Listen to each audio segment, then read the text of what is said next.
دیکھیں کراچی میں آج بہت شدید گرمی پڑ رہی ہے، ٹیمپریچر 40 تک پہنچ چکا ہوا ہے اور اس کے ساتھ چونکہ ہوا میں نمی کا تناسب بہت زیادہ ہے، 48 سے 50 کے درمیان صبح سے چل رہا ہے، تو یوں یہ 40 ٹیمپریچر اور 48 یا 50 ہیومیڈیٹی ملا کر ہیٹ انڈیکس بن جاتا ہے 53 سے 55 ڈگری سینٹی گریڈ یا 53 سے 56 ڈگری سینٹی گریڈ کے درمیان۔ تو ایسی صورتحال تھوڑی سی ڈینجرس ہو سکتی ہے ان لوگوں کے لیے جو کہ مسلسل آؤٹ ڈور ایکٹیویٹیز میں اوپن سن لائٹ میں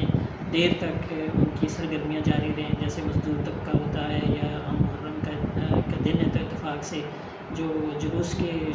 شرکاء ہوتے ہیں ان کے لیے خاص کر اس طرح کی ایکٹیویٹی بہت دیر تک اوپن سن لائٹ میں کنٹینیو کرنا خطرے کا باعث بن سکتا ہے۔ تو اس میں چونکہ ڈی ہائیڈریشن بہت زیادہ ہو جاتی ہے، کریمپس پڑ جاتے ہیں اور ہیٹ ایگزاشن بہت زیادہ ہو جاتی ہے، تو اس لیے احتیاط برتنے کی ضرورت ہے۔ بنیادی طور پہ کراچی کے جنوب اور جنوب مشرق میں جو ہوا کا کم دباؤ بنا ہوا ہے اس کے باعث سی بریز بالکل سسپینڈ ہے، معطل ہے۔ آج جنوب مشرق سے ہوائیں چل رہی ہیں، لیکن اس کے ساتھ ساتھ نمی کا تناسب چونکہ بہت زیادہ ہے، تو یہ گزشتہ کل بھی آج کا دن بھی جو گزرا ہے بہت گرم دن گزرا ہے، اور آنے والے کل شام سے یعنی 18 جولائی کی شام سے پھر سی بریز کا قریب حال ہونے کا امکان ہے، تو کل شام کے بعد موسم میں بہتری آئے گی جا کر۔